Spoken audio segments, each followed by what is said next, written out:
자, 오늘 주신 본문의 말씀 가지고 살려만 주시면, 살만해지면, 다시 한번 살려만 주시면 살만해지면.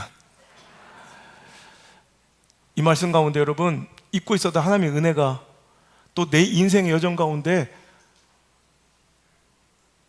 참 내 힘으로는 능으로는 할 수 없었던 힘겹고 버거운 광야를 지나게 하셨고, 공급하셨고, 구원하셨던, 반석을 쪼개 물을 내셨고, 하늘에서 양식을 내리셨으며 때마다 공급하시는 위로와 보호심, 그 보호하심으로 오늘 저와 여러분이 이 자리에 있었음을 기억하게 되는, 영적 기억 상실증에서 벗어나는 여러분 귀한 기회가 되기를 간절히 축복합니다. 전능하신 우리 하나님께도 걱정이 있을까요? 싶은 거예요. 우리는 걱정 근심이 많죠. 여러분의 걱정과 근심은 무엇입니까? 요즘 가장 큰 여러분 걱정은 뭐예요? 뭔지 모르겠지만 여러분 다양한 걱정과 염려 가운데 있겠지만 그 걱정의 내용을 파고 들어가 보면 당신이 가장 소중하게 여기는 것들이에요. 내가 소중하게 여기니 그것 때문에 걱정하는 거지, 소중하게 여기지 않으면 걱정할 것도 없는 거예요. 여러분, 우리같이 부족하고 연약한 자들에겐 걱정이 많을 법하죠. 그런데 아니, 전능하신 우리 하나님께 무슨 걱정이 있겠는가 싶잖아요. 근데 우리 하나님께도 유일한 걱정이 있답니다. 그 염려와 걱정은 바로 우리들을 향하신 걱정인데, 하나님께서 우리에게 큰 은혜와 또 보호하심으로 우리를 도와주시고 보살펴 주었을 때, 이제 우리가 그 복과 은혜를 받아 누리며 이제 풍족하게 되고 배가 부르게 되고 좋은 집에 살게 되고 많은 번성과 명예를 누리게 될 때 여호와 하나님을 잊어버릴까 염려하노라. 이게 하나님 아버지의 유일한 염려와 걱정이에요. 여러분, 참 안타깝죠. 가슴 아프죠. 하나님은 우리의 본질을 아시는 거예요. 우리의 체질을 아시고 우리의 성향을 아시는 거예요. 하나님은 우리에게 약속을 어길 생각이 없으세요. 우리에게 응답하여 주시고 풀어주시고 회복시켜 주실 터인데, 하나님의 염려는 그거예요. 내가 잘 되고 풍족할 때 혹시 나를 잊어버리면 안 돼? 오늘 여러분 이 말씀 속에 애절절한 하나님의 사랑이 느껴졌으면 좋겠습니다. 애타는 하나님의 전류가 들렸으면 좋겠습니다. 너 나 잊으면 안 돼? 온양수 목회 너 나 잊으면 안 돼? 아무아무개 집사야 또 제발 나 잊으면 안 돼? 여러분 약속하실 수 있겠습니까? 그러면 된 거예요. 우리가 인생을 살면서 얼마나 다급하고 애절했던 순간들이 많았는지요. 그때마다 저처럼 여러분도 기도했을 거예요. 하나님 살려만 주시면, 하나님 살려만 주시면 했던 자들이 문제가 해결되고 이제 모든 것이 풀어지고 먹고 살만해지고 배부러지고 편안해질 때 이제 살만해지니까 또 내 소견대로 딴짓하고 하나님을 등지고 잊어버렸던 일들이 어디 한두 번이었겠습니까? 여러분, 살려만 주시면 했던 자들이 이제 살만해지니까, 살려만 주시면 했던 자들이 살만해지면 보이는 그 안타까운 반응들, 하나님을 망각하고 그 은혜를 저버리는 그 일들만큼은 절대로 우리가 범하지 않아야겠다는 간절한 마음에 오늘 이 말씀을 여러분에게 전합니다. 오늘 이 말씀을 통해 잊고 있었던, 익숙해지던 하나님의 은혜와 그 사랑이 다시 한번 새록새록 떠올라 여러분 감사가 내 마음에 가득 차는 위대한 역사가 일어나길 주의 이름으로 축복합니다. 여러분, 지난주에 영적 권태기에 대해서 배웠죠? 우리 사랑의 유통기한은 3년을 넘지 못한다고 그래요. 뇌과학자들의 분석에 의하면 뜨거운 사랑, 막 격정적인 사랑이 시작될 때 가슴이 뛰고 흥분되는 상태를 우린 사랑이라고 느끼는데, 그때 뇌에서 분비된 호르몬이 도파민과 페닐에틸아민이라고 해서, 페닐에틸아민과 도파민이 막 다량으로 막 나오니까 막 다 이뻐 보이고 막 다 좋아 보이고, 저 쌍꺼풀 없는 저 눈이 너무 순수해 보였다가 정신 차려보니까 뱀새끼 같고 막 눈알이, 그죠? 거침없이 당당한 저 남자다운 모습이 상남자처럼 멋있어 보였는데 정신 차려보니까 완전 나쁜 놈이고, 그죠? 뭔 얘기를 해도 통하지 않는, 야구를 보다가 파울을 쳤는데 저 사람은 왜 담장을 넘겼는데 안 뛰어? 막 선거철에 자기는 빨간 팀이야 파란 팀이야 막 이렇게 얘기하는 막 이런 무식함이 너무 막 귀여워서 막 백치미처럼 보였는데 정신 차리고 나면 막 무식해서 죽여버리고 싶고 막 그럴 때 있잖아요, 그죠? 없으면 죽을 것 같고, 그죠? 진짜 막 죽을 것 같았잖아, 없으면. 함께 있지 못하고. 그래서 결혼했는데 시간 지나고 나니까 3년 지나니까 막 죽여버리고 싶고 막 이러잖아요. 이게 도파민과 이 페닐에틸아민이 다 빠져나가면 이제 정신이 돌아오는 거예요. 정신. 근데 이제 오랫동안 해로하고 인꼬부부로 살아가는 사람들은 이런 도파민이나 페닐에틸아민 같은 이런 흥분으로 사랑하지 않고요. 옥시토신 같은 이런 누군가를 긍휼히 여기고 막 보호 본능이 생기고 이런 호르몬이 많이 다량으로 분출될 때 서로 아주 따뜻한 사랑을 느끼게 된다. 우리 지난주에 제가 말씀드렸어요. 물론 기대도 안 해요. 뭐 있었는데 옥시크린? 뭐 누가 그러더라고. 서로 간에 우리 목사님이 그러랬잖아. 막 스킨십 하라고 옥시크린 막 이러더라. 옥시토신이 나오잖아요. 자기들 그런 거 알죠. 옥시토신이 나오는 거예요. 부부간의 따뜻한 스킨십 이렇게 또 사랑 이런 데서 옥시토신이 다량으로 또 나오면서 오랫동안 깊은 사랑, 온화한 사랑, 묵직한 사랑이 시작되는 거예요. 오늘 예배가 하나님과 또 다른 스킨십이 돼요. 영적인 옥시토신이 다량으로 배출되어 하나님과 그 따뜻한 그 영적 감격이 그 뜨거운 사랑이 식지 않는 시간 되었으면 좋겠어요. 근데 재밌는 건요. 뭐 또 애들이 있어서 얘기하는데 하여튼 스킨십 하면 옥시토신이 다량으로 분비되잖아. 그런데 연구진들이 연구를 해봤는데 예를 들어서 남자들이 난 제일 끔찍하고 이해 안 되는 인간들인데 그 어디 뭐 술집이나 이런 데 가서 여자들 이렇게 돈 주고 이렇게 사는 그런 거 있잖아. 막 그렇게 해서 막 몰렸던 방학 숙제 마냥 막 밀렸던 스킨십을 막 해야 되잖아. 근데 거기서는 옥시토신이 1도 안 나오더래요. 웃기죠? 무조건 아무 데나 가서 옥시토신을 찾으면 안 돼. 예배도 마찬가지예요. 형식적이고 의무적이고 뭔가 목적으로 하는 예배는 전혀 영적인 옥시토신이 없다는 얘기예요. 진심으로 사랑해서 하나님께 나와 예배할 때 여러분 우리의 사랑은 더 뜨겁게 권태기 없이 이어질 줄 믿습니다. 영적인 권태기를 방지하는 방부제가 있다면 저는 감사라고 단호하게 얘기해요. 감사는 우리의 영적 권태기를 막아주고 뜨겁게 하나님을 향하고 바라보고 그 사랑이 유지될 수 있도록 지켜주는 영적인 방부제라 여겨집니다. 그 감사가 여러분에게 있는지를 한번 점검해 보시길 바랍니다. 이 말씀의 제목은 저한테 나온 거예요. 살려만 주시면, 하나님 살려만 주시면. 제가 죽을 위기에서 의사도 다 포기를 한 상태에서 수술도 배를 열었다가 다시 닫아야 될 정도로 이제 회복이 불가능한 상태에서 가족들이 와서 마지막 인사를 나누는 가운데서 하나님 나 살려만 주시면, 살려만 주시면, 하나님 나 살려만 주시면 했던 수많은 약속들이 있어요. 그 약속을 지금도 지키려 노력하며 살아가는 거예요. 여러분 1년 동안 밥 한 톨 못 먹고 물 한 모금 입으로 넘기지 못하는 고통이 얼마나 큰지 모르죠. 우리 장모님 마지막 임종을 지킬 때 딱 제 모습이에요. 뼈만 남은. 저는 그 고통이 얼마나 큰 고통인지 아니까. 물론 연명은 돼요. 튜브를 통해서 생존은 돼요. 영양분과 수분을 링거로 공급하면 살아는 있는데 목이 마를 때, 갈증이 날 때 물을 못 마시는 고통이 얼마나 극심한지. 우리 아내에게도 무의미한 연명 치료는 안 하는 게 좋다라고 내가 충고했을 정도. 전 그 시간을 경험해 봤으니까.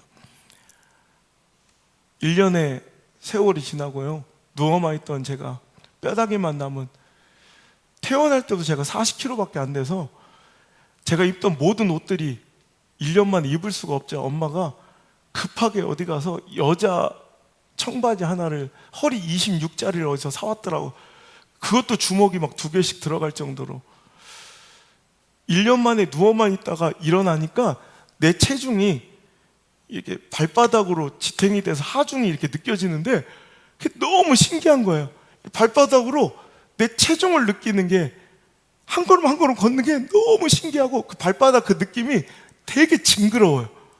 여러분 상상 못할, 여러분 이해 못할 한 걸음 한 걸음 걸을 때마다 얼마나 그 느낌이 징그러우면서도 행복한지. 그때는 진짜 세상 부러운 것도 불만도 섭섭함도 없었어요. 일전에 한번 얘기한 적이 있었지만 그렇게 살아나서요 지나가고 있는데 애들이 공놀이를 하다가 공이 날라와서 머리통을 맞았다? 화가 날까요 안 날까요?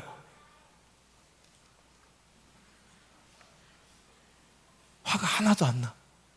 내가 이렇게 햇빛 찬란한 아름다운 날에 바깥을 활보하고 걸어다니다 공을 맞을 수 있다는 게 너무 감사해서 그 어린아이들한테 아이스크림을 사줘요. 지난번에 얘기했죠. 그러다가 이제 조금씩 회복이 돼서 이제 밥을 1년 동안 못 먹다가 이제 조금씩 허락이 되니까 그때 막 얼마나 수박을 한 통을 자르면 그 자리에서 수박 한 통을 다 먹고, 밥을 다 먹고도 그냥 간식거리로 왜 홈플러스 파는 모닝빵 50개짜리 있죠.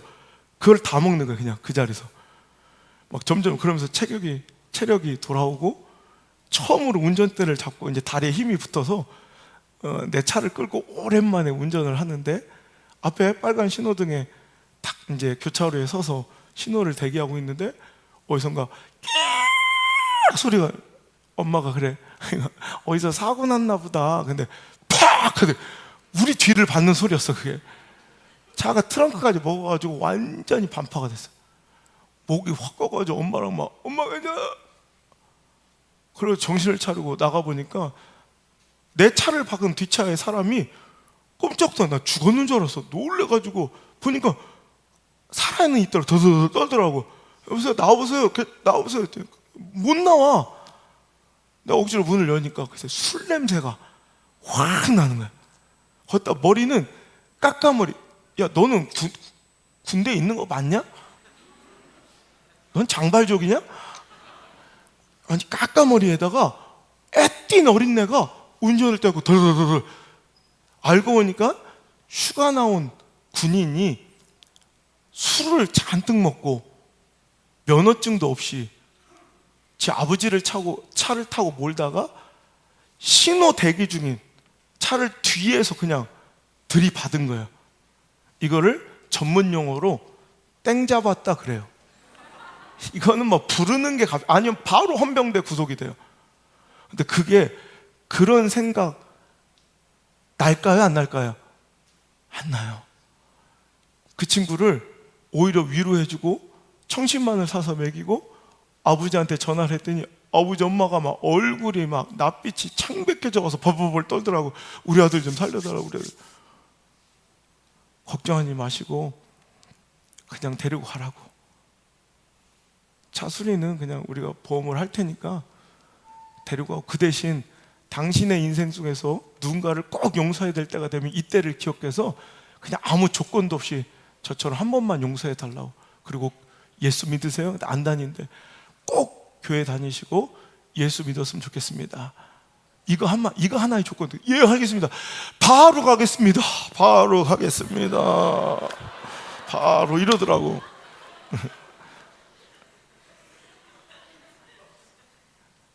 그리고 차를 탔어요.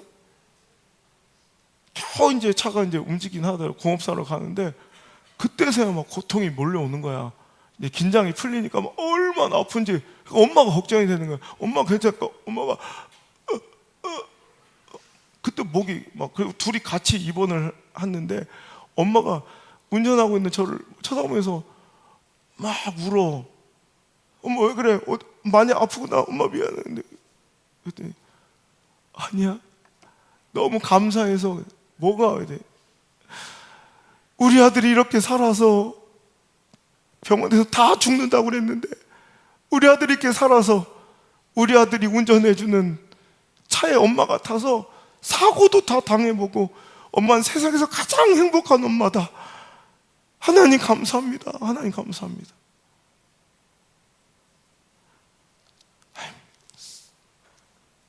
근데 지금은 어제도 그 일이 있어서 밤에 잠깐 막 가야 될 일인데 운전을 막 하다가 감히 내 차 앞에 뭐가 껴들어. 완전히 빡쳤어요. 방송 나가야 되니까 완전히 화가 넘치게 났어요. 너무 분노했어요. 감히 빵빵 다가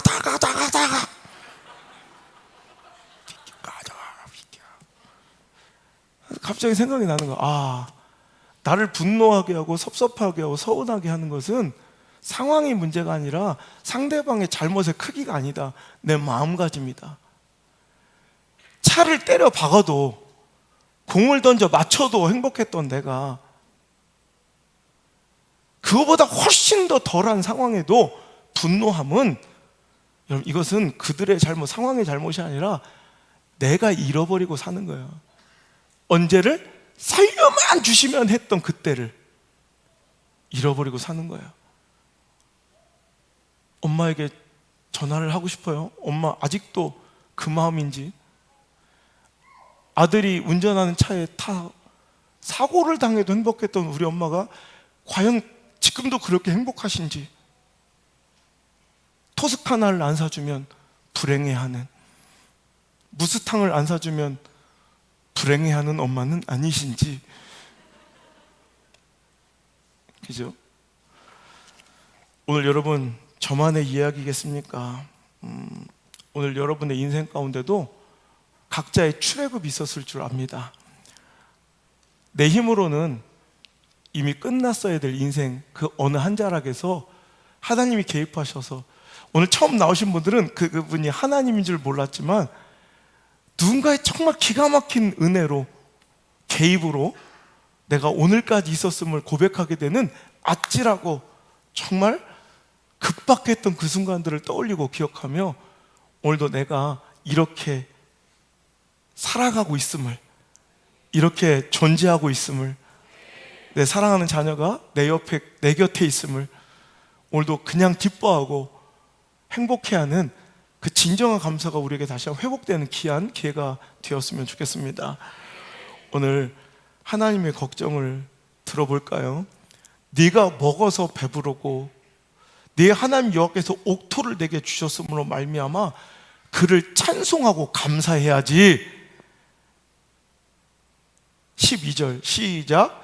네가 먹어서 배부르고 아름다운 집을 짓고 거주하게 되며 또 내 소와 양이 번성하며 내 은금이 증식되며 내 소유가 다 풍부하게 될 때 네 마음이 교만하여 내 하나님 여호와를 잊어버릴까 염려하노라. 아멘. 하나님의 염려가 여러분 당신을 향한 염려 아닌지요? 여러분 이 하나님의 걱정과 염려를 기후로 돌려보내시는, 쓸데없는 걱정 기후가 되도록 만들어드리는 우리 온양수 목교와 우리 모든 믿음의 성장 가족들 되기를 주의 이름으로 축복합니다. 배부를 때 잘하는 사람이 인류 인생이에요. 여러분 실은 우리 인생의 가장 중요하고 중대한 순간은 우리가 배고프고 연약하고 급박하고 뭔가 절망하고 실패하고 깨졌을 때라고 생각해요. 근데 여러분 그때보다 더 중요한 것은 배부를 때, 잘 나갈 때, 형통할 때, 그때 인류 인생들이 드러나요. 삼류 인생들은 넘어지고 자빠지고 실패하고 외롭고 고독하고 뭔가 깨어졌을 때는 막 달달달달달 정신 차리고 열심히 잘하지만 여러분 인류 인생들은요 잘 나갈 때 잘해요. 배부를 때 잘해요. 형통할 때 엎드리고 기도하고 겸손함을 유지한다는 거예요. 여러분 교만할 때 일어나는 현상이 영적 기억 상실증이에요. 은혜를 망각해버리는 거예요. 그래서 오늘도 하나님의 그 크신 은혜가 작아서 내 삶 가운데 기적과 같은 하나님의 보살핌 피가 그 은혜의 크기가 작아서 우리가 잊어버릴만 해서가 아니라 교만해지니까, 배불러지니까, 살만해지니까, 형통해지니까 주위의 관계들로 여러분 즐겁고 유쾌하니까 오늘도 외로웠을 때 나의 하나님, 아무도 나를 거들떠보았지 않았을 때 나의 하나님, 병들었을 때 나의 하나님, 가난했을 때 나의 하나님, 그 처절하고 찢어지는 심장 부여잡고 혼자 울고 있을 때 그때 나에게 찾아오셨던 그 하나님을 잃어버리고 또 살아가더라는 거예요. 여러분, 잘 나갈 때 겸손하시길 바랍니다. 겸손이 무엇입니까? 겸손은 그냥 눈 깔고 그냥 쭈질쭈질하게 다니는 게 겸손이 아니라 여러분, 벤츠를 끌고 다녀도 겸손할 수 있어요. 여러분, 겸손은 외적 모습이 아니라 내 안에 마음의 심적 고백이에요.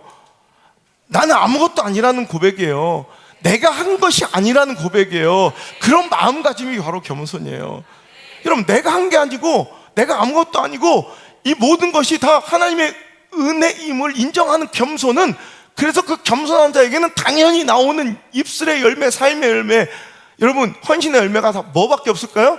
감사예요. 겸손은 아무리 겸손한 척해도 감사가 없는 사람은 그건 가짜 겸손이에요. 진짜 겸손은 내가 한 게 아니에요. 이건 하나님의 전적인 은혜고 나는 할 수 없었던 거예요.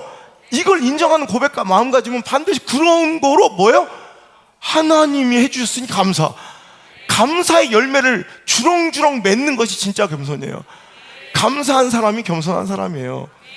아무리 여러분 사람들 앞에서 막 겸손한 척하고 머리를 조아리고 몸을 베베꼬며 막 이래도 감사가 없는 사람은 가짜 겸손이에요. 진짜 겸손한 자 되시길 바랍니다. 여러분, 감사하는 사람, 겸손한 사람은 감사의 열매를 내릴 수밖에 없어요.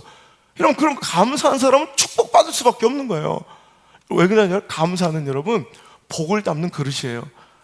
제가 늘 강조하죠. 제가 어찌 보면 뭐 대단한 사람도 아니고 저는 어쩌면 영특한 사람인 건 분명해요. 저는 영특한 사람이에요. 그러니까 저는 하나님 기뻐하시고 복 받을 짓을 해요. 그 중에 첫째가 하나님 복을 주시를 할 때 우리가, 여러분, 제가 물을 꼭 먹어야 돼요. 근데 물을 먹고 싶은데 이 컵이라는 용기가, 그릇이 없으면 여러분, 나는 물을 아무리 누가 주어도 물론 먹을 수 있겠죠. 막 손으로 해가지고 막 질질 흘리면서 조금 먹을 수 있겠지만, 이렇게 내가 원할 때 마음껏, 여러분, 메시지에 집중해야지 메신저에 집중하면 안 돼. 누가 CF 배우 같대. 그런 생각하면 안 돼. 한편에 누가 작품 같대. 그런 생각 못된 생각이에요. 메시지에 집중하세요. 큰 단점이에요. 나한테는 치명적인 약점이에요. 하여튼 그릇 있는 인생 되길 바라요. 폭포수 같은 하나님의 은혜가 쏟아져요. 그릇 없는 인생 불행한 인생이에요. 여러분, 교회를 안 다니시는 분들도, 오늘 처음 나오신 분들도 많은데 새해가 되면 뭐라고 인사들을 해요? 새해는 복 많이 받으세요 그래요. 자기는 늘상 삶으로 주장하고 어필하기는, 야, 나는 내가 열심히 살고 성실하게 해서 내가 버는 거고 내가 하는 거야 라고 얘기하면서도 어느 순간 자기도 모르게 이 영적 DNA가 심겨져 있어요. 복은 어디로부턴가 오는 것이라는, 여러분, DNA가 있는 거야.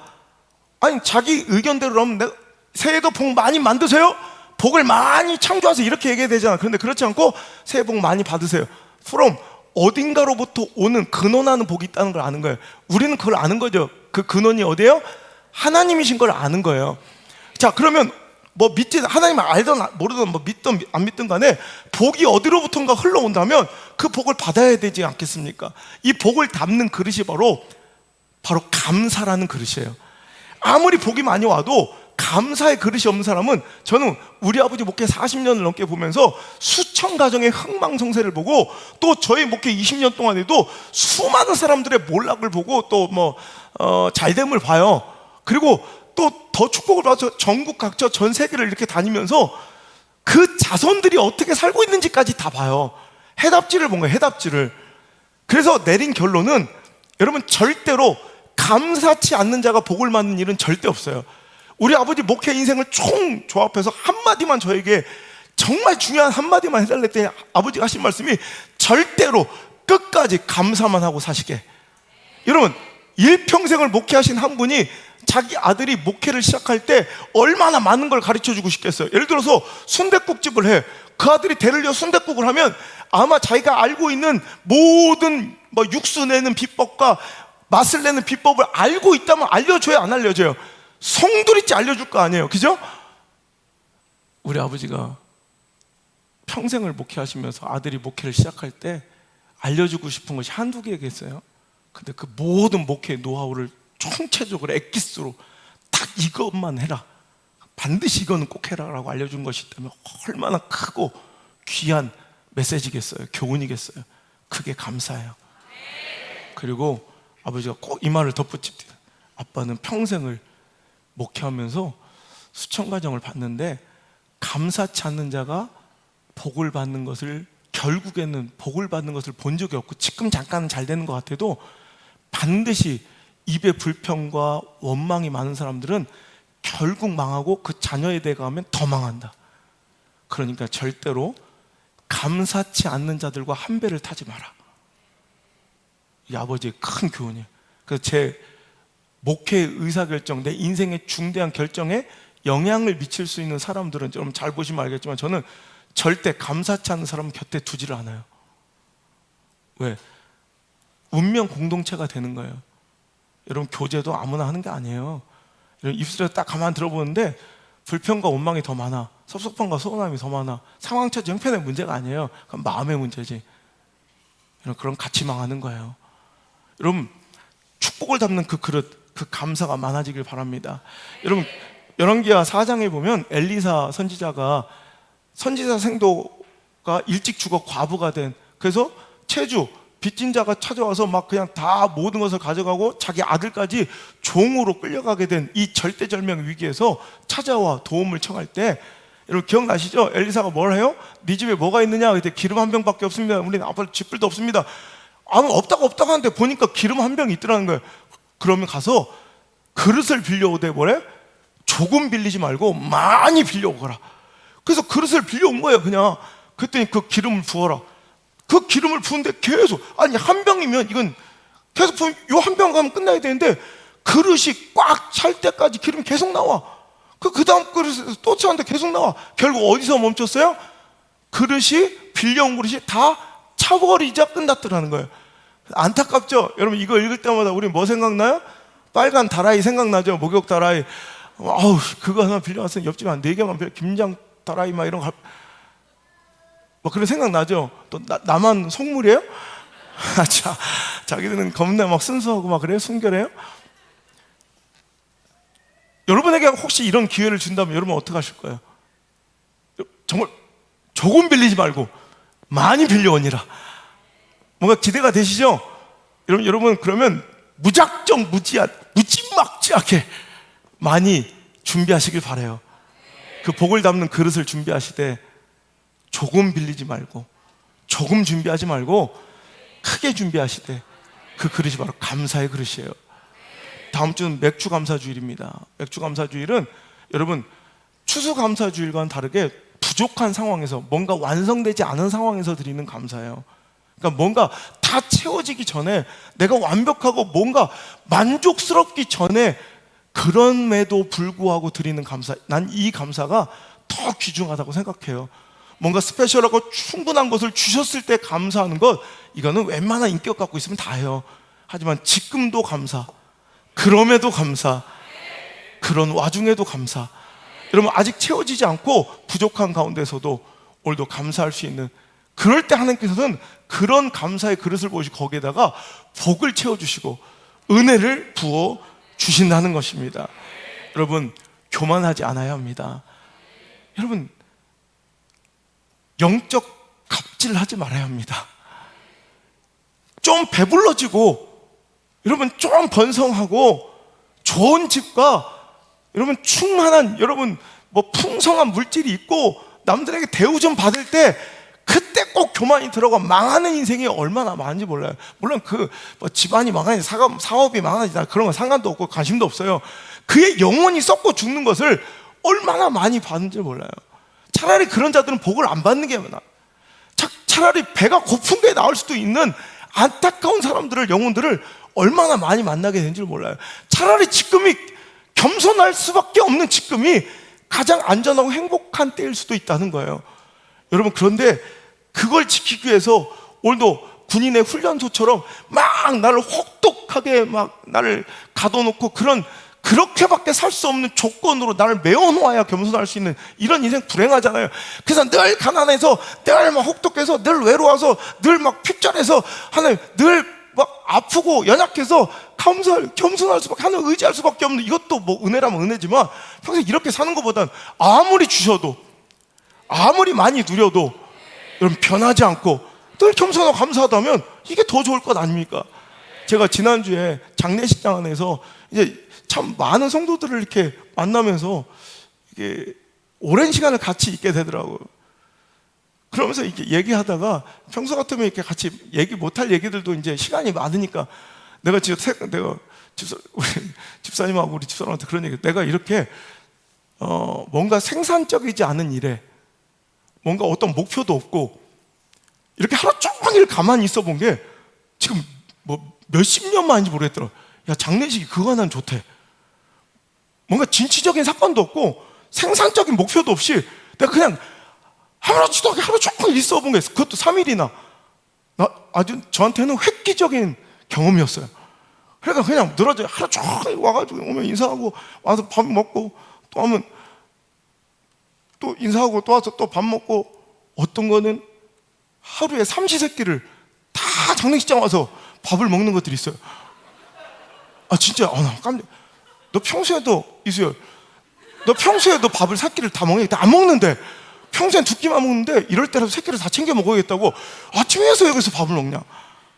점심까지 먹고 또 가. 돈 벌고 오겠다 해도 저녁에 또 맞춰서 와서 밥을 꼭 챙겨 먹더라. 여기서 하는 얘기인데, 장례식장 관계자가 자기가 이 업종에서 이렇게 몇십 년 일을 하면서 이런 일은 처음 봤다고.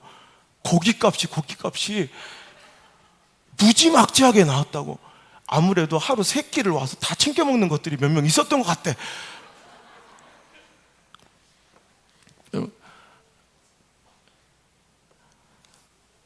제가 그러면서 성도들과 이렇게 이런저런 얘기를 그냥 편안하게 하다 보니까 백연아 집사하고 김상 집사랑 이렇게 얘기를 하는데 그런 얘기를 하더라고요. 목사님, 그 전주가 제가 울산에 있는 집회를, 그 어려운 교회를 제가 집회를 하는데 첫날 왔더라고요. 성도님들이 오시더라고요. 근데 목사님, 실은 제가 첫날만 가서 목사님 뵈려고 간 거예요. 그래. 근데 그 목적이 제가 이렇게 우리 개척할 때부터 같이 있었으니까 개척 때도 보았고, 또 제가 이렇게 외부적으로 알려져서 전국 전 세계로 막 이렇게 집회를 하고 방송을 하게 될 그 시작점도 같이 있었거든.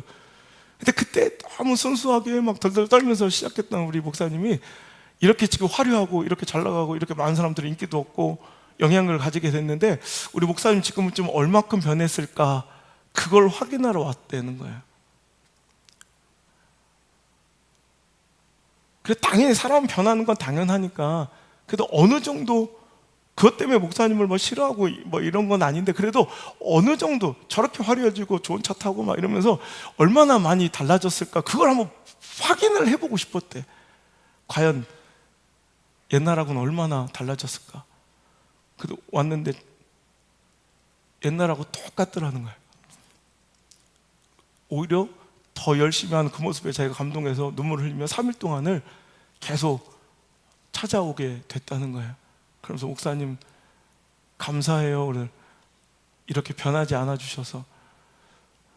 난 그 말이 너무 훈장 같더라고. 어떤 기관 단체에서 주어진 감사패나 어떤 명예보다도 나를 가장 잘 알고 오랫동안 지켜봤던 분이, 우리 집사람이 뭐 같은 편이라 그렇게 얘기해 준다고 할 수도 있지만, 그 성도에게로부터 목사님 고마워요, 안 변해 주셔서. 그 말이 나한테는 훈장 같더라고. 너무 감사했어요. 저는 여러분에게도 이 축복을 좀 드렸으면 좋겠어요. 잘 나가고 풍족하고 여러분 여유 있어지고 하나님께서 복을 주셔도 그 복은 누리되 변하지 않았으면 좋겠어요. 늘 겸손하고 교만해지지 않는 인생. 그래서 교회 와서 내가 뭐가 됐냐 갑질하고 세상에선 구질구질 거지처럼 쪼다처럼 사는데 교회만 왜?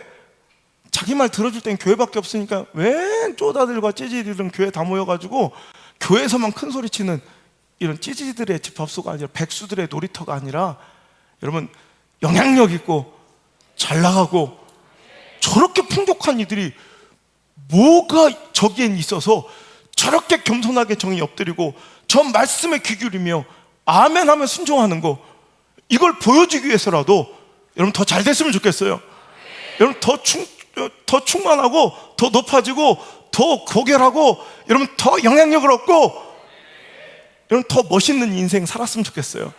그러면서 겸손해서 하나님께 영광 돌리고 이 교회의 권위를 세우고 말씀의 권위를 높여주는 그런 도구로, 비굴하여 겸손한 자가 아니라 여러분 강력한데도 당당할 수 있는데도 주님 앞에서는 겸손한 멋진 인생들, 그런 가정, 그런 사업장, 그런 자녀들의 인생 되기를 주의 이름으로 축복합니다.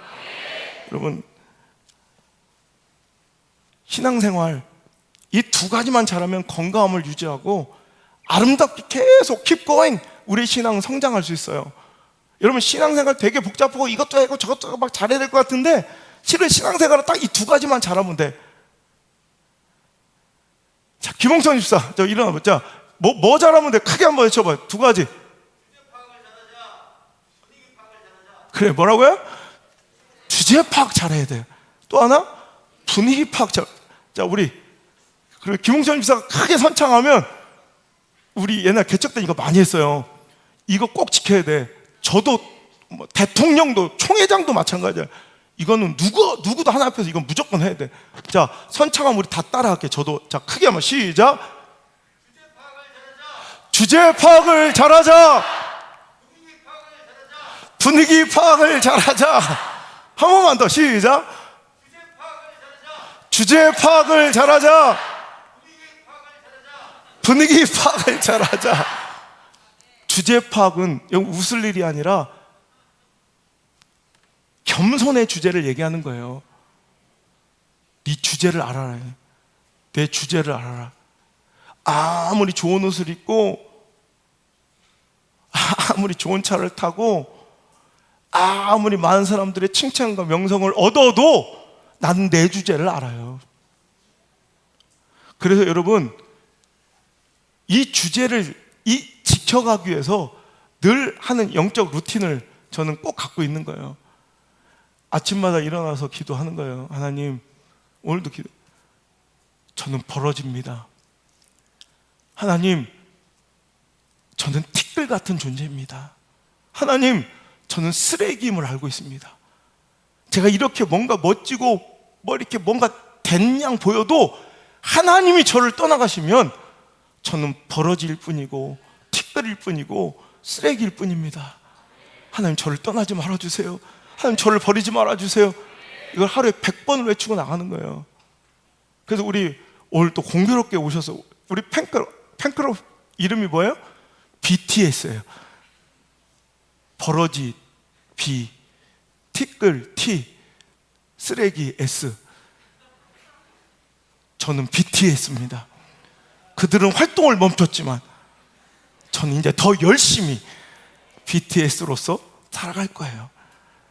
여러분 무슨 영적 루틴을 가지고 주제 파악 잘하려고 애를 쓰고 계십니까? 돈 좀 벌으니까 살살 교만이 삐져오르고 말씀이 우습게 보이고 교회 공동체의 권위가 내 밑으로 보입니까? 영예 좀 얻었더니 권력 좀 얻었더니 이제 여러분 주혜종이 하나님이 여러분 우습게 보입니까? 여러분 이것이 하나님의 유일한 걱정거리였다는 거예요. 여러분 주제 파악 잘 하시길 바라요. 분위기 파악은 나중에 하겠지만 영성의 민감함의 문제예요.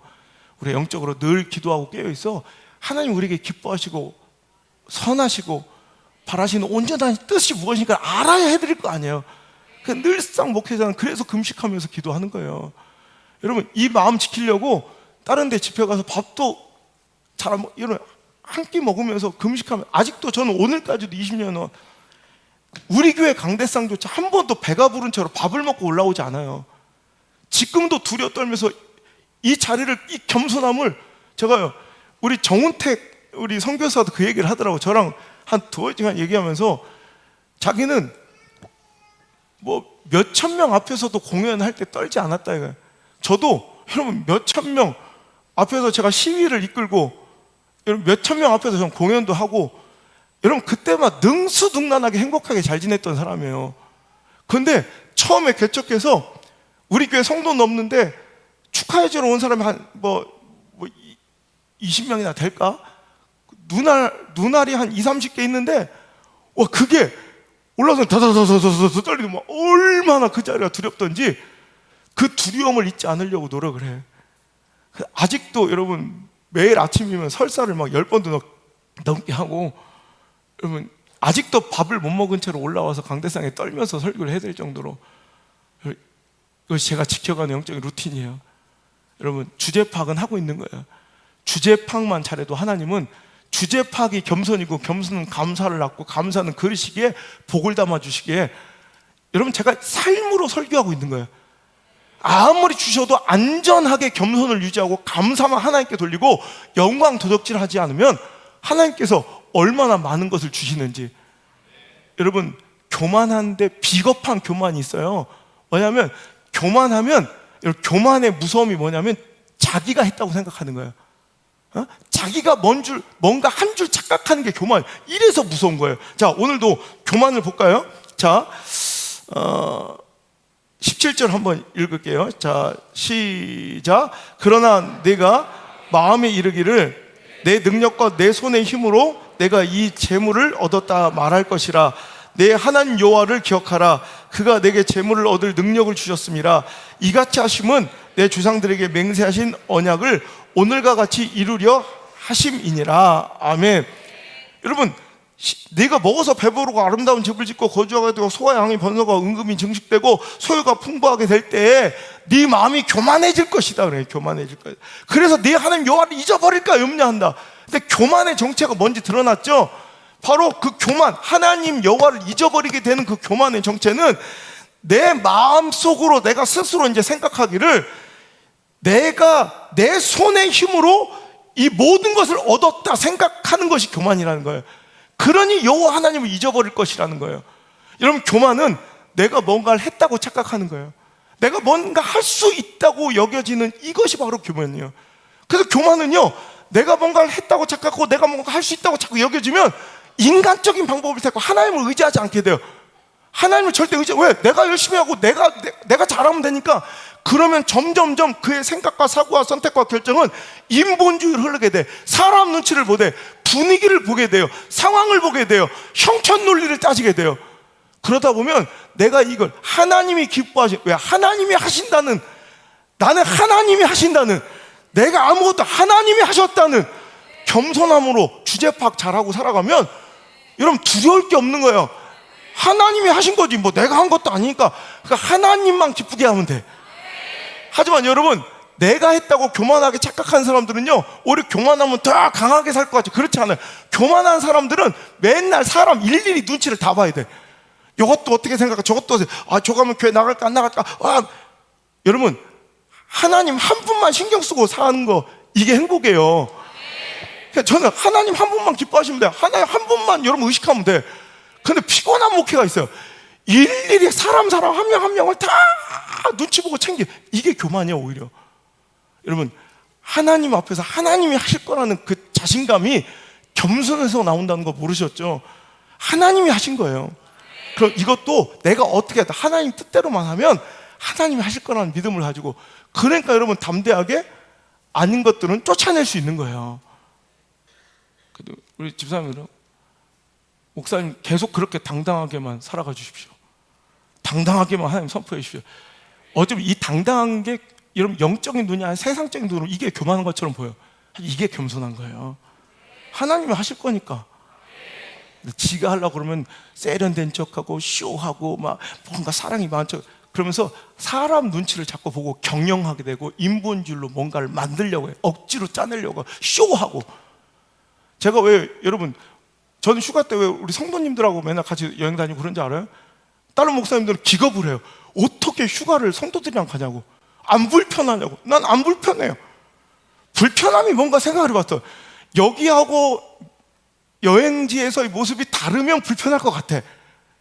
저 여기나 거기나 똑같아.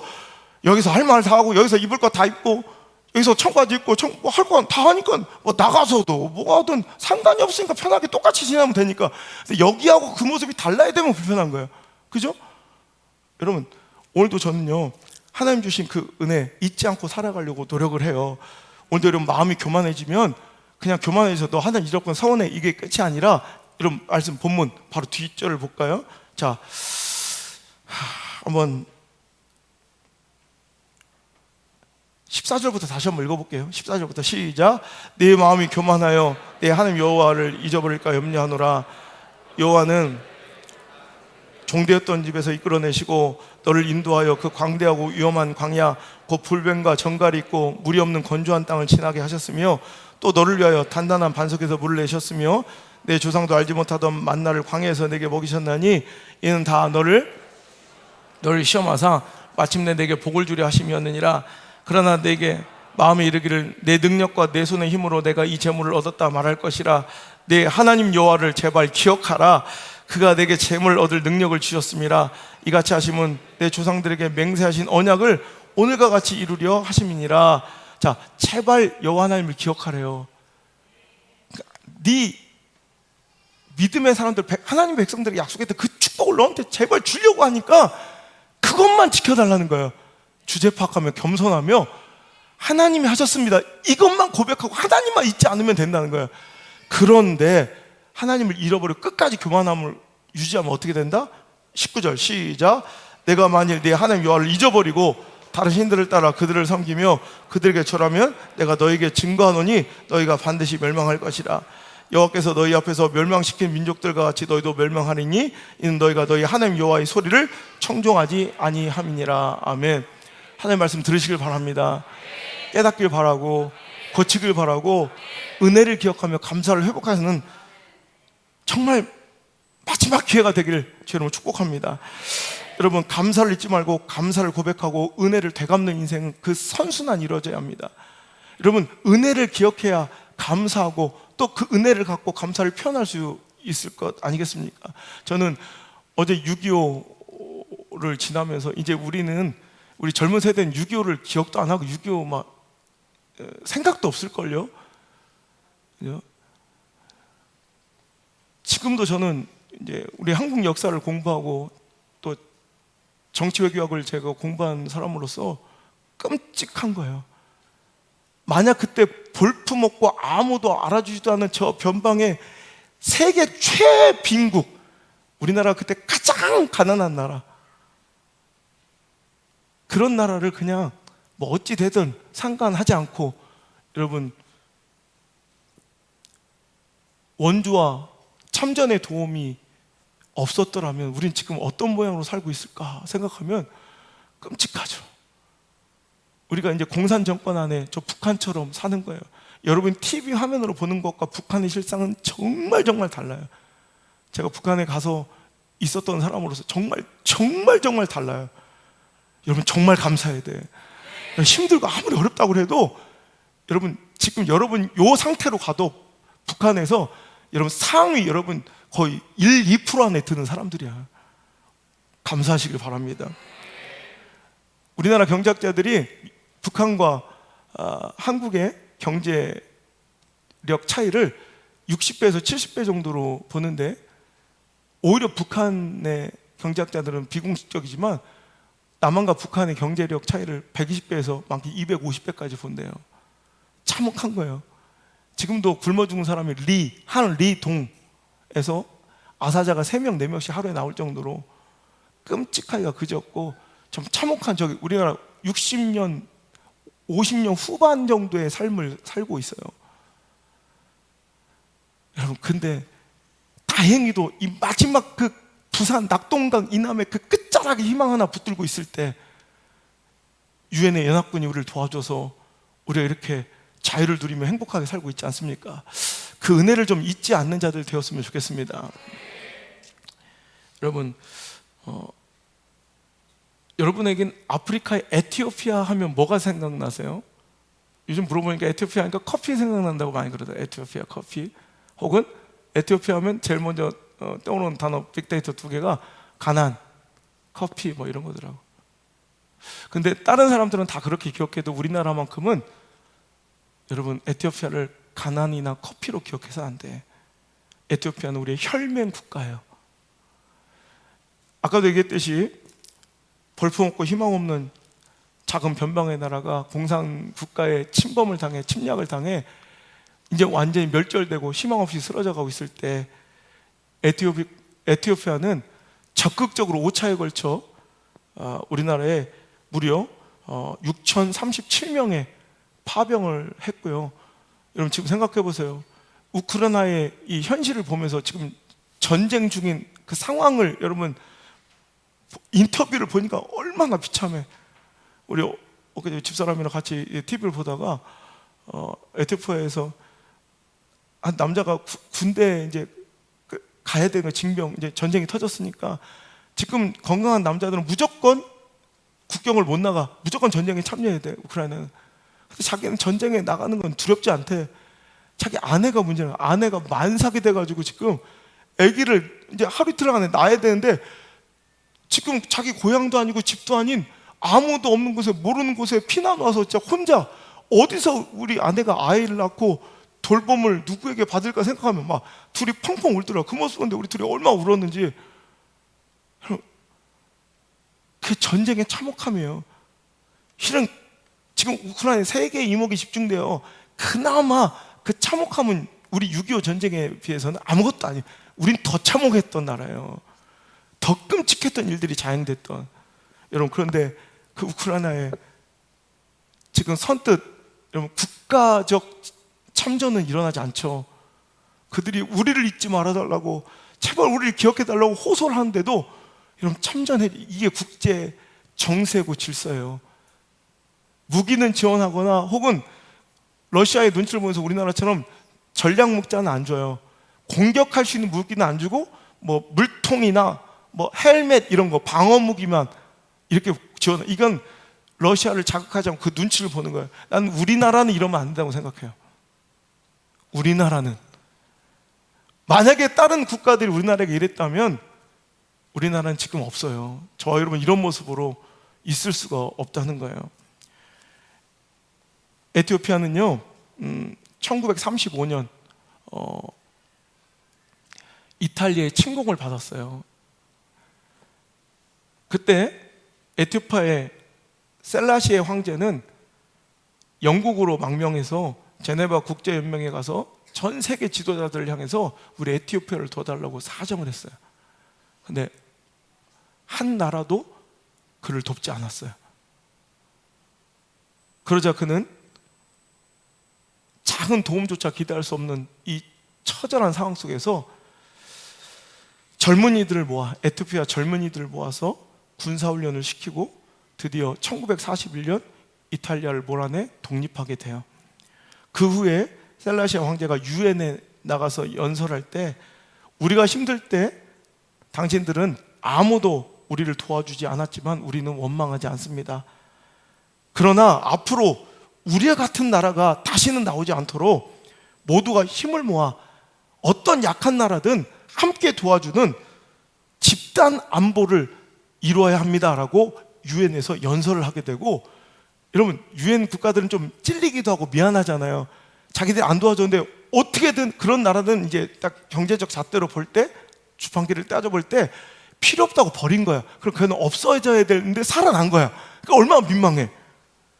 그러더니 우리는 안 도와줬지만 앞으로 우리 같은 연약하고 작은 나라가 도움을 청하면 우리가 함께 도와주는 집단 안보라는 개념을 구축합시다라고 그들이 얘기하니까 그거에 모두 동의하고 협약을 맺었어요. 그리고 나서 가장 먼저 그 집단 안보의 유엔의 결의 이후에 처음으로 침략을 받고 연약함 중에 터진 사건이 바로 공교롭게도 6.25였어요. 여러분, 그래서 16개국이 생때 같은 자기 아들들을 보내 이 땅에 피 흘려 우리를 도와주고 지켜준 거예요. 에티오피아는 자기의 황실 근유병이었던 강류라는 부대를 우리나라에 파병하기로 결정해요.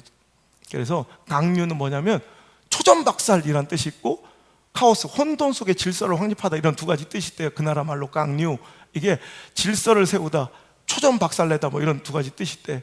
그래서 강류 부대에게 이 황제가 파병식에서 이렇게 연설했다고 합니다. 우리 에티오피아가 항상 추구해왔던 세계 평화를 위한 집단 안보, 그것을 실천하기 위해 그대들은 오늘 전쟁터에 그 장도에 오르게 되었습니다. 가서 침략군을 격파하고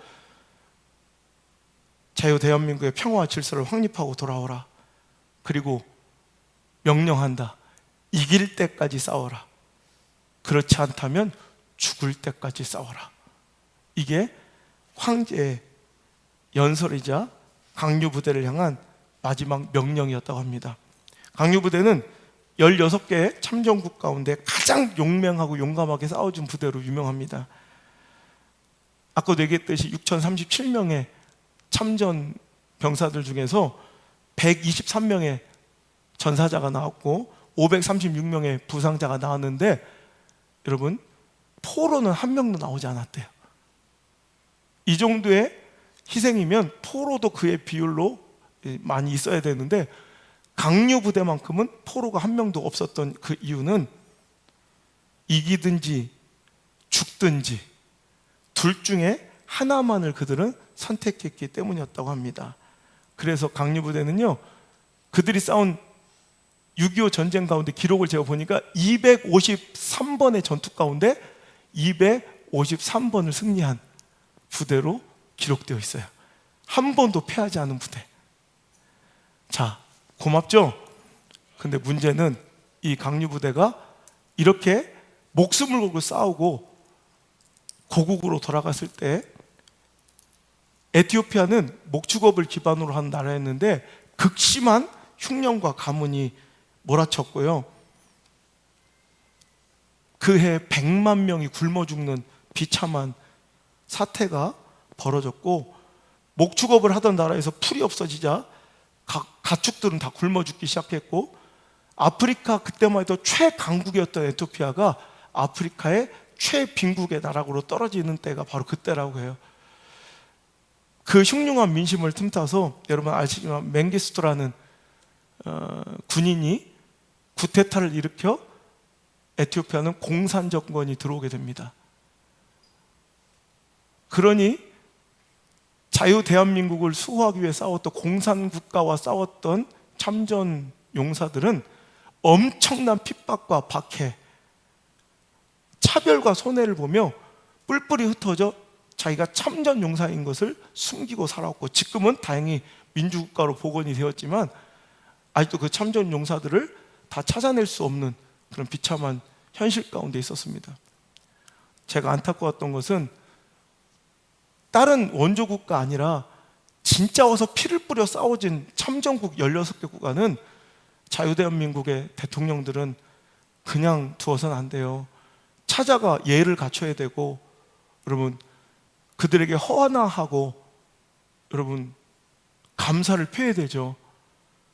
근데 지금까지 그 가난한 에티오피아는 어떤 대통령도 방문하지 않고 그들을 외면하고 있었을 때, 제가 이명박 대통령 뭐 정치적 이런 걸 떠나서 내가 참 그분이 왜 축복을 받고 기업이든 나라든 하여튼 최고의 수장까지 오를 수 있었는지 내가 그 이유는 알겠대. 그건 감사해요.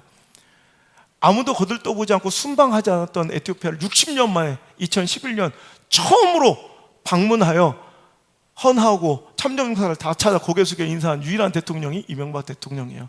그때까지 한 번도 우리나라 대통령은 가서 인사하지 않았어요. 여러분, 이번에 에티오피아 참전용사 2분이 한국을 찾아 자기가 목숨 걸고 싸워 지켰던 이 나라의 땅을 밟는 감격적인 뉴스가 나오더라고요. 그래서 내가 에티오피아에 대해서 여러분 좀 알려드리고 싶었어요. 사랑하는 성도 여러분, 감사하고 삽시다. 감사를 잊지 않고 우린 꼭 그 감사를 갚아야 돼요. 그거 하지 않으면 영적인 양아치들이야. 나는 대한민국 국가가 양아치 같은 국가가 되지 않았으면 좋겠어요. 의리 있는 국가, 감사를 되갚을 수 있는 멋진 국가 되었으면 좋겠습니다. 여러분, 자유는 공짜로 얻은 것이 아닙니다. 수많은 자들의 헌신과 희생, 그 피값으로 오늘 내가 누리고 있는 것임을 기억하고, 자유뿐만이겠습니까? 내가 누리고 있는 이 모든 은혜와 풍족함과 평안함들이 누군가의 헌신과 땀과 눈물로 여러분 나에게 주어진 선물이라는 걸 기억하시고 그 은혜를 잊지 않으려고 노력하는 자들이 되시기를 바랍니다.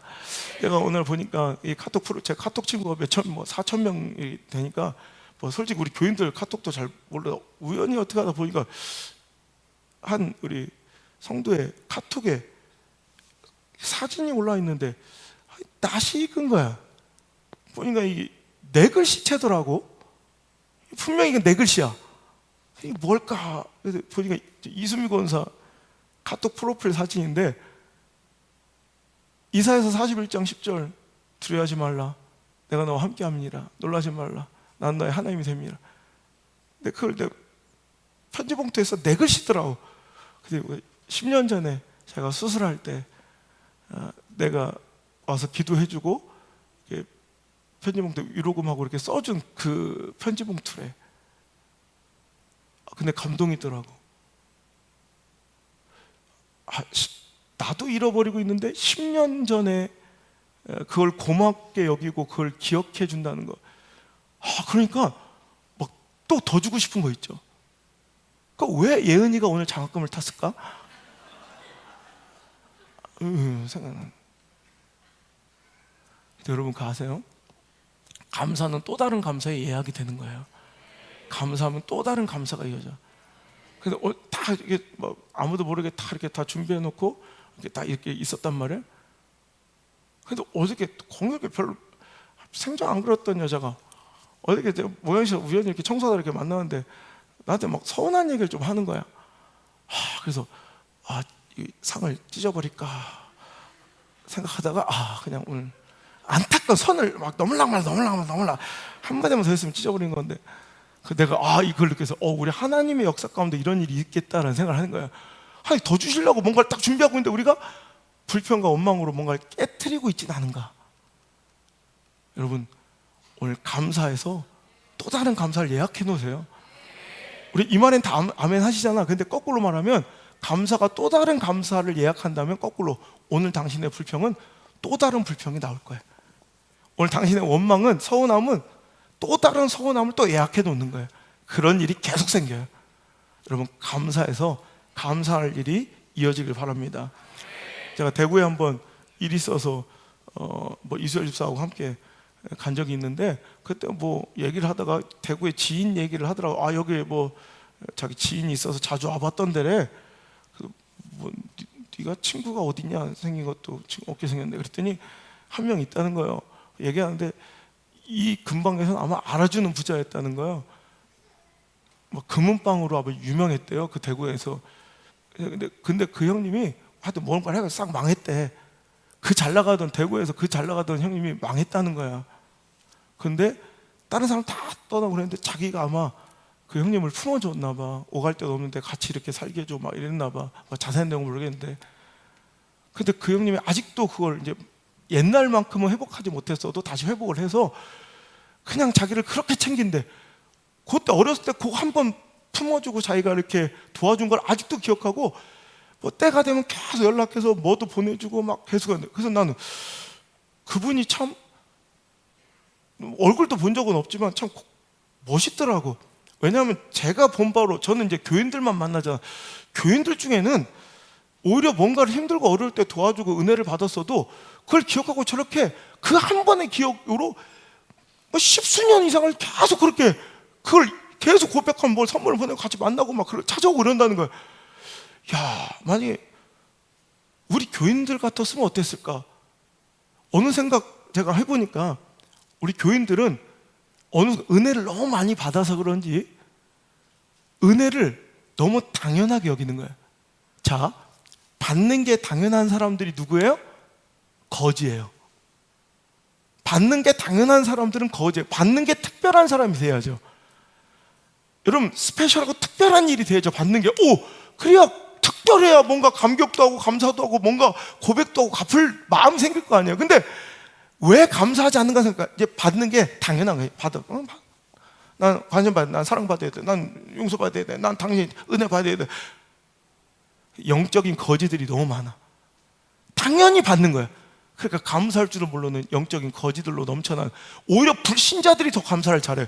불신자들은 뭐 하나 해주면 나한테 내가 뭐라고 이렇게 해준다, 그래서 계속 그 감사를 표현하고 기억하더라고. 오히려 하나님의 사람들이, 은혜를 더 기억해야 될 사람들이 은혜를 기억하지 못하고 사는 안타까운 형식을, 이런 현실을 볼 때 난 가슴이 아파요. 영적인 거지 되지 말고 여러분 은혜를 은혜로 알고 여러분 누리는 자들 되시길 바라요. 오늘 여러분 내 삶에 너무 익숙해지고 당연해진 것들을 점검하세요. 그게 가장 큰 감사의 제목일 테니까. 지금은 당연하게 여기며 이제 익숙해진 그것들을 점검하면, 이것도 은혜였지, 이것도 은혜지, 이것도 은혜지, 그래, 다 은혜구나. 내 자녀들이 옆에 있는 것도, 내 엄마 아빠 옆에 있는 것도, 내 호흡하고 살아있는 것도, 내 건강하게 달리고 뛰는 것도. 요즘에 내가 6km를 하루에 2-3번 뛰거든요. 여러분 1km를 뭐 이렇게 빠른 걸음으로 7분 안에 이게 뛰는 거 엄청나게 힘든 거예요. 스태퍼로.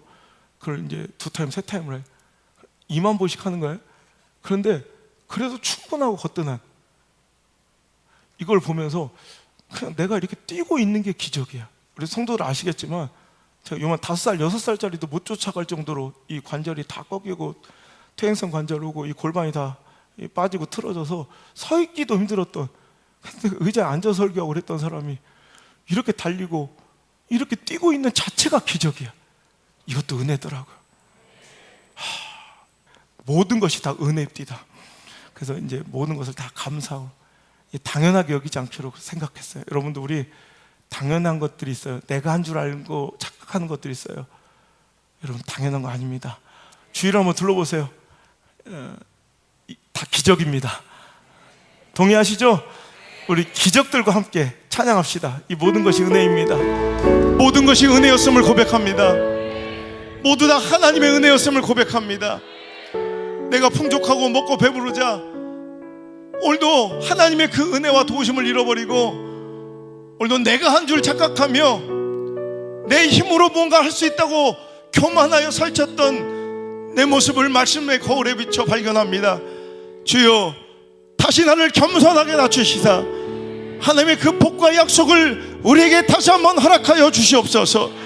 주여 이제 모든 것이 하나님의 은혜임을 기억하며 아무리 많이 주셔도, 아무리 풍족하고 아무리 충만하여져도 하나님의 은혜만을 기억하며 영적으로 주제 파악 잘하고 겸손하게 주님 앞에 엎드리는 아름다운 교회 공동체 되게 하시고, 목사가 되게 하시고, 성도가 되게 하시고, 우리 모든 미디어 성장 가족들 되게 하여 주옵소서.